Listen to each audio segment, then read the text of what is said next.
upbringing was really good. I enjoyed life on the farm. Life on the farm then was not easy. It was a mixed farm. Being the youngest of five, I guess I had an easier life than the older siblings. Didn't have all of the chores like milking cows before school or whatever. The thing that was important is my dad was 48 and my mom was 43 when I was born. There's 20 years difference between my oldest sibling, my sister, and myself. So I was born May 11th, 51, and my sister was getting married June 9th, 1951. There were 4 siblings grouped together, and then I was an afterthought, I guess, born 10 years after. Attended school in Andrew. It was grades 1 to 12, and enjoyed school. It's, you know, a small community. The school itself was renowned for a number of things, especially scholastic achievement, and also it was known for good discipline. You know, those years went by very, very quickly, and but you know, typical farm life. You have your pet dog that you know, will always remember as you're growing up. Riding on the bus every day, pretty long trips then. I think it was an hour and a half in the evening, but in the morning it was a shorter one, about 3/4 of an hour. Good teachers, and I'd say those years were quite formative for me in terms of the scholastic side. I had sort of a heart set on being a lawyer. Enjoyed a couple of years at the university, and fortunately to make a decision. And in the end, it turned out to be a very good one, but to come back to the farm.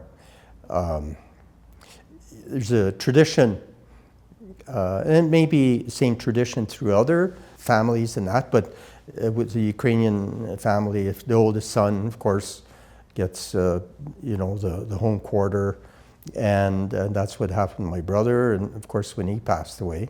And my dad happened to be ill temporarily at that time, so he had to make a decision because after all of the hard work of grandparents settling, clearing the homestead, establishing the community and the family, we didn't want to risk it, and that's why we came back to the farm. But it just taught me a lot about family values, responsibility for a family member. And so when my brother passed away, they knew that we had to come back. It started really with our oldest son, Les. Grade 1 at that time, all of a sudden there was this huge increase in enrollment. And the school board at that time thought, well, you know what, we're going to go with this large enrollment. Of course, the municipal government, and in our case it was health unit, hospital board, landfill. It was just a whole myriad of different things. And got talked into running for county councillor. Again, successful in the campaign and the election. And while you're harvesting, you're farming, and not the best time to go campaigning, but we found some time, and it was the beginning of,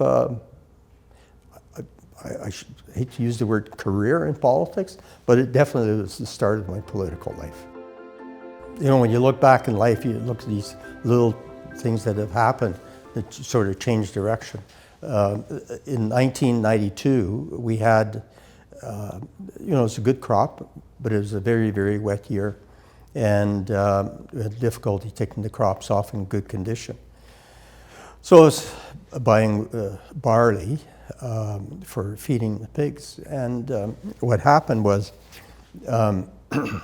went to Andrew to buy a load of barley and drove in the elevator, and I thought, something strange, because there's 4 fellows sitting in the elevator, the agent and 3 other people, and loaded the truck, and they shut the doors and said, you better come in for coffee. And I said, well, I'm not sure if I have the time, but also there will be other people coming, and you know, I'm going to be parked in the scale, so don't worry about it. And the four individuals started to convince me to run for the nomination for the Progressive Conservative Party of Alberta.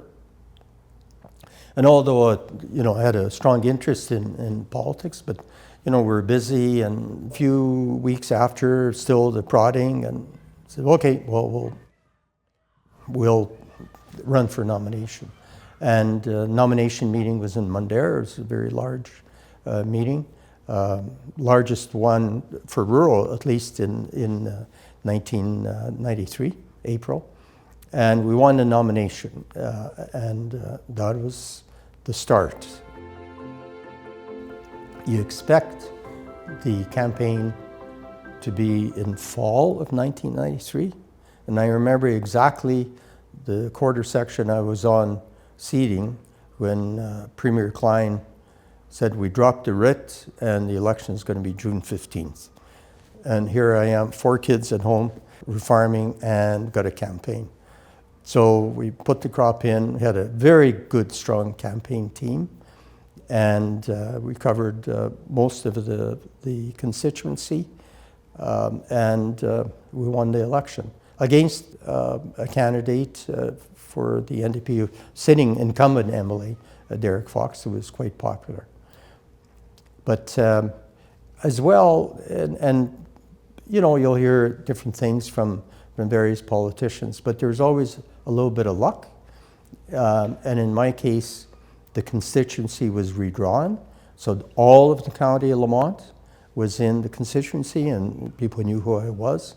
Toefield, that area, where the Vegreville Health Unit, so people were familiar with who I was. And we went all the way down to Viking, south of Viking, and most of the county of Two Hills. So that was, I say it worked in my favor, or the Progressive Conservatives' favor. Well, I remember swearing in, and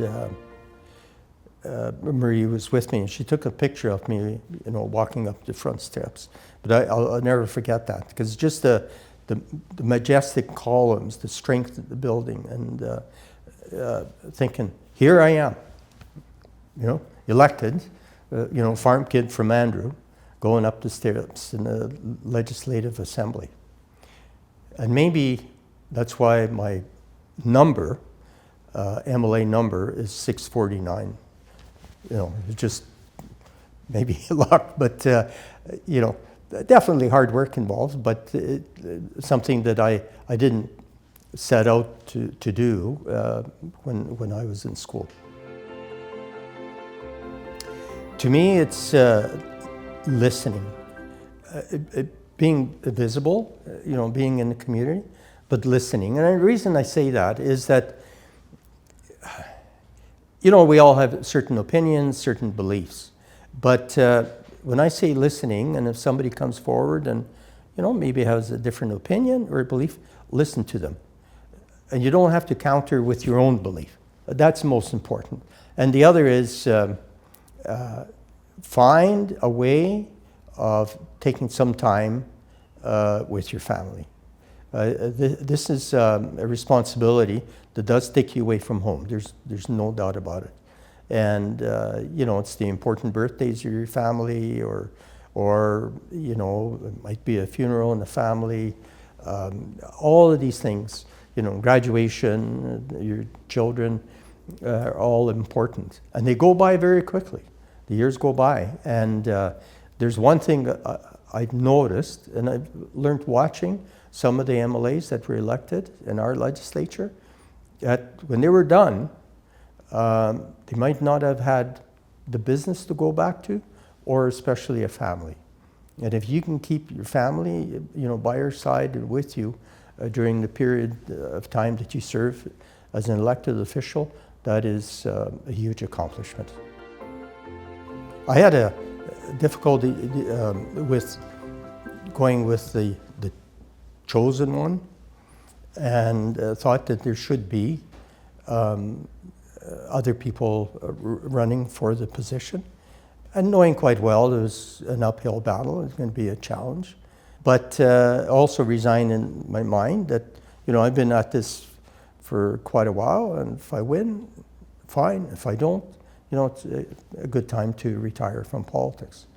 But through hard work and MLAs, a small number of them that worked very hard, and the community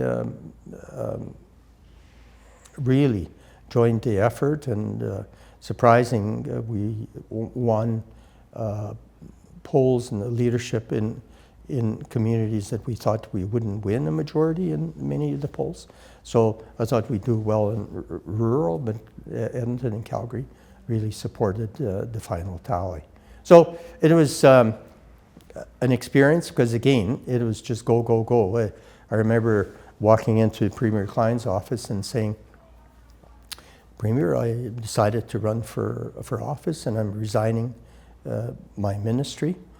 And we had a nice chat, and he said, well, Ed, you don't have to do that. You can still, nope, I'm going to dedicate time. Still had the house duty here, obviously, but we're on the road for a number of months, and met a lot of people, a lot of different experiences. It was hard on the family, because it was away, and they were nervous, biting their fingernails, just like I was, but it worked out well. When I was in office, we still operated under the legislation we passed under Ralph Klein. In order to limit expenditures on infrastructure, so if you decided to build a school, you had to account for the full cost in the year that you created, when you made the decision. We sometimes get all excited, so, well, we got another 100,000 people in Alberta. Well, of that 100,000 population that's here, about 12,000 are school-age children. That's the fact, okay? So they don't pay taxes, but they need a classroom. They need a hospital room, etc. So there was a huge cost to make sure that we had the services, and make sure that there were nurses coming in that 100,000, or teachers, or doctors, etc. Nobody expected the incredible financial issue that just happened overnight, and the whole markets fell apart. We were fortunate because when oil was high, our treasurer at that time, Lloyd Snelger, just kept the money in you could say, in a savings account. It didn't invest it in any foundation or investments. And we used that cash that we had to build badly needed infrastructure. So we kept a lot of people working during the financial collapse. But from a humanitarian point of view, that was the most difficult to deal with, because people lost their homes. It created issues in families, separation, etc. Because when you're flying high in the oil and gas industry, and oil hits to, what, 37? Boy, there are changes overnight. But this was exceptional. And many will say, oh yeah, well, I've had some tough times. I don't know. Maybe definitely the depression in the 30s, but I don't know anything that hit us as hard as the financial collapse. With the emissions strategy, I remember we were really criticized because everybody said we should go into this cap and trade mechanism, etc. And I said, well, taxing carbon, I couldn't see how it's going to reduce the amount of carbon emitted. Like, it just didn't make sense. However, if we could look at a way of raising money to put into technology and have that technology come up with various strategies, various ways of investment with companies to see, with the scientists, with the researchers, and see how we could reduce emissions. So I'm very excited about that. it's out there working on its own. You know, I don't know how many people pay attention to it, but it has significant influence in reduction. Homelessness, that was an uphill battle. We got the private sector involved to do a study. People thought that the person on the street, it was no cost to government, to the taxpayer. The bitumen royalty in kind, that's one that we spent some time discussing with the industry. The industry at first really wasn't in favor of it because they were actually adding value to the barrels we own. The 25% of the barrels extracted we own as the public, and we'd allow someone to add value and send it to export it to another country. Municipal sustainability, of course, all the people, where do they come to? They come to cities, towns, and we needed to find a way of helping them through that period of time. You know, there were others. We made some significant changes in the legislature here, but you know, those laid the foundation for more ideas, and we're moving ahead. I'm proud of the fact that in the 5 years we did quite a bit, a major, you know, I don't know how I can forget the royalty review, and it's producing additional revenue for us at a time where we need the revenue to overcome some of the cost increases we see. It wasn't a difficult decision because I consulted with the family, our children. I was away from home for a good part of my life. And then I had some health issues I had to deal with, and as you can see by my hands or fingers are pointing in different directions. But I was starting to, you know, difficulty holding a glass of water or a cup of coffee. I didn't know what it was, but and I don't think I had the same drive as I had when I was running for premier or the campaigns. I knew the amount of work involved, and again, it would have been a long campaign, and I'm confident that we would have won another mandate, but on the other hand, at what cost? And I thought, well, for my own personal health, but also for family, and it was a wise decision because that's when our children were having their children, our grandchildren were being born. We have 9 now, and we're present at all of their births, and you know, at a time you just got to say, who am I doing this for? Do I regret the decision? No, because A, I'm still here on this side of the grass, and managing arthritis and keeping active on the farm. You know, certainly proud of the recognition, but you know, they're awards. But at the end of the day, it's the impression that you leave on the people of Alberta, and also the fact that yes, there are medals that are going to be in some safe place after I'm gone, but it's what people say after you're gone that's, you know, important. Although, you know, to receive recognition from the post-secondary is very, you know, important. The Alberta Order of Excellence is, you know, you're amongst a large group of very distinguished Albertans that have contributed significantly. So that's quite an honor, definitely.